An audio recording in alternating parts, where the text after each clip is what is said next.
يواصل نص النهار.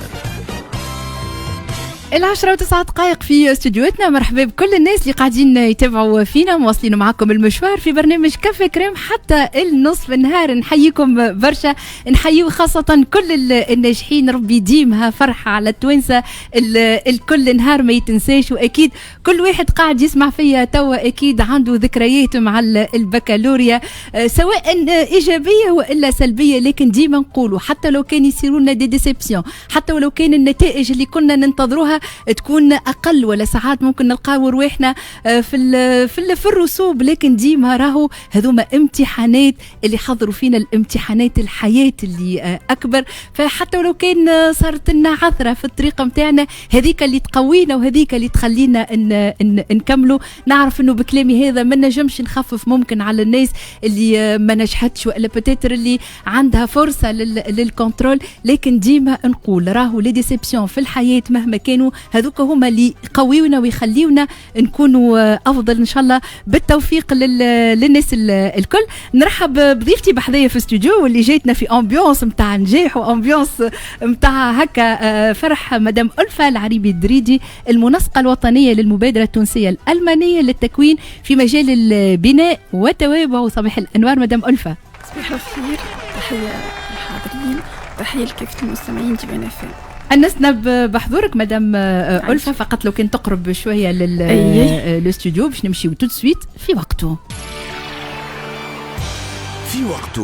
الحقيقة الموضوع متاع المبادرة التونسية الألمانية للتكوين في مجال البناء وتوابعه عنا مدة وإحنا نحكيوا عليها. تقريبا عملنا جولة في عدد من المراكز متاع التكوين وحكينا على المبادرة هذه. اليوم مدام ألفة العريبي الدريدي اللي هي ممثلة عن وزارة التشغيل والتكوين المهني، باش ناخذوا من عندها أكثر تفاصيل على المبادرة هذه، وأكيد أهم حاجة ممكن نوصلوها للناس ويحبوا يعرفوها شنو الأهداف متاع المبادرة هذه.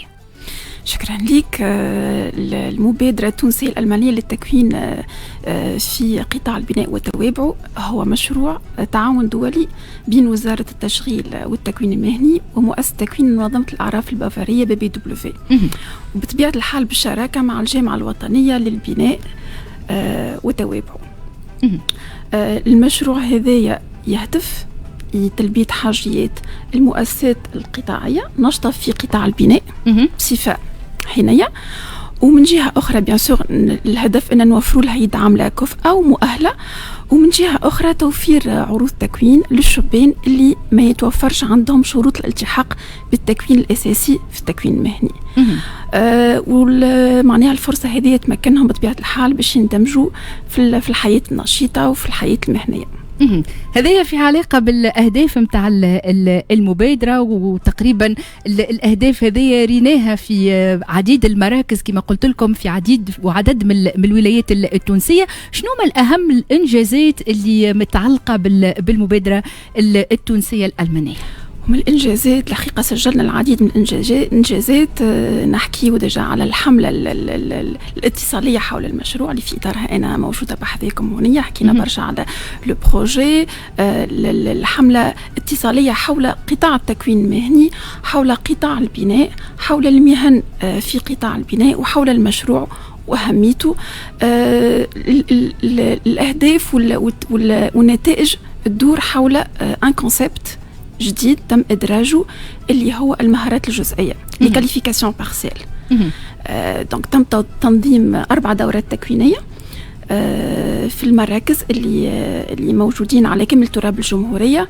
عنا في بن عروس، في سليمان، فيذا، جابس، سيدي بوزيد ومحرس، وفي 5 اختصاصات اللي هم مطلوبين برشا: البناء والنجارة، تركيب التكسية اللينة الأرضية والجدران، وتجهيز الحراري والصحي. المراكز هذو تابعين للوكالة التونسية للتكوين المهني اللي هي تحت إشراف الوزارة، ومن جهة أخرى عنا الوكالة الوطنية للتشغيل والعمل المستقل اللي هي تحت إشراف الوزارة، وتكلفت بتمويل عملية التكوين. ثم آلية اللي هي تعنى بتنظيم عمليات تأهيل فئة الشبان لتحسين قابلية تشغيلها. الآلية هذه مكنتنا باش احنا نكونوا الوليدات هذوما معناها تتكفل الوكالة بخلاص المكونين المواد الأولية وتعطيهم بالإضافة لذية منحة شهرية قدرها 150 دينار طيلة فترة التكوين مع التغطية الاجتماعية عن طريق مكاتب التشغيل. وهنا معناها تم إبرام اتفاقية كبرى بين الوزارة وبي دبليو. من جهة أخرى عنا اتفاقية شراكة إطارية بين الجامعة والوكالة الوطنية للتشغيل والوكالة التونسية للتكوين المهني، بخلاف اتفاقيات خصوصية بين مراكز التكوين ومكاتب التشغيل على مستوى الجهات اللي ذكرناهم باش يتم تفعيل الدورات التكوينية وتتم على أحسن وجه. مدام ألفة، لقيتوا تحديات في علاقة بتنفيذ المشروع هذا؟ لقينا تحديات كما كل مشروع، أي مشروع معناها يتعرض للتحديات، الحمد لله تجاوزناهم. أول تحدي كان مع جائحة الكورونا ومعناها بفضل التكنولوجيا ومعناها العمل عن بعد سجلنا معناها تقدم. من بعديك كنا معناها أول تحدي هو الانطلاق في أول دورة تكوينية. دورة تكوينية على خاطر العادة ثم تحضيرات تصير قبل تكوين المكونين، إعداد البرنامج، تجهيز الفضاءات، اقتناء تجهيزات. الحقيقة بفضل الخبرة متاع الطاقم البيداغوجي الفريق التقني والبيداغوجي في مراكز تكوين مهني بدينا انطلقنا في الدورة الأولى وبالتوازي صار هذه الكل. ولقينا تحدي في آخر دورة على خاطر الوقت ما عادش يسمح، أما الحمد لله وصلنا باش نغطيو 4 دورات تكوينية المبرمجة. هذه في علاقة بالتحديات متاع المبادرة. نحكيو شوية على التأهيل الجزئي، شنو هي الآفاق متاعه؟ التأهيل الجزئي كما قلنا هو سي ان كونسيبت جاي مع معناها تم تفعيله مع المشروع المبادرة التونسية الألمانية للتكوين في مجال البناء وتوابعه.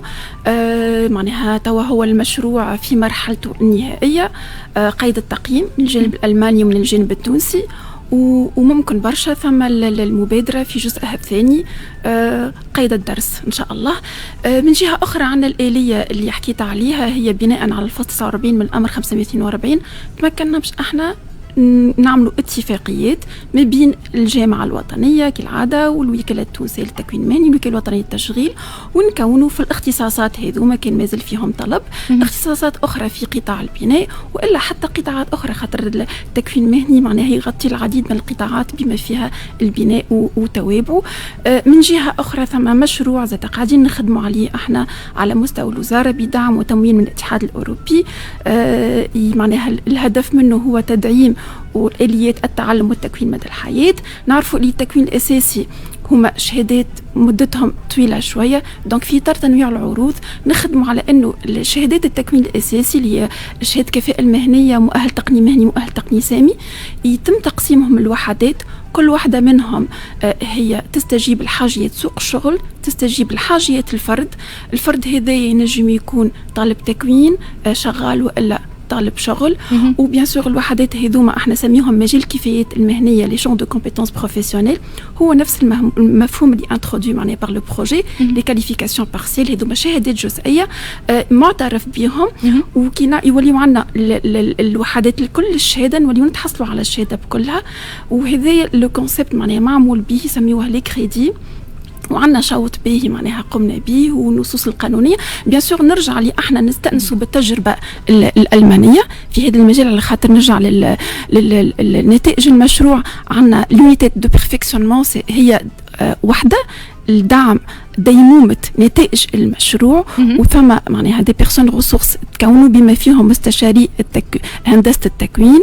دونك نستأنسوا بالتجربة الألمانية هذه بالنظر اللي احنا وين وصلنا، و سي دو لو سونس دو لا كابيتاليزاسيون. وبيان سور ان شاء الله تكون هذه المهارات الجزئية مفعلة بالسياق التونسي اللي هو مجال الكفايات المهنية. ان شاء الله تصدر النصوص القانونية في أقرب فرصة. يعطيكم الصحة على المجهودات اللي قاعدين تقوموا بها سواء على مستوى وزارة التشغيل والتكوين المهني، كيف زايدة على مستوى المراكز اللي كان اكتشاف الحقيقة بالنسبة لنا احنا المجهودات الكبيرة اللي قاعدة تقوم بهم مراكز التكوين المهني. كل شكر ليك مدام ألفة العريبي الدريدي، المنسقة الوطنية للمبادرة التونسية الألمانية للتكوين في مجال البناء والتوابع، ممثلة لوزارة التشغيل والتكوين المهني. كان هذا في وقته.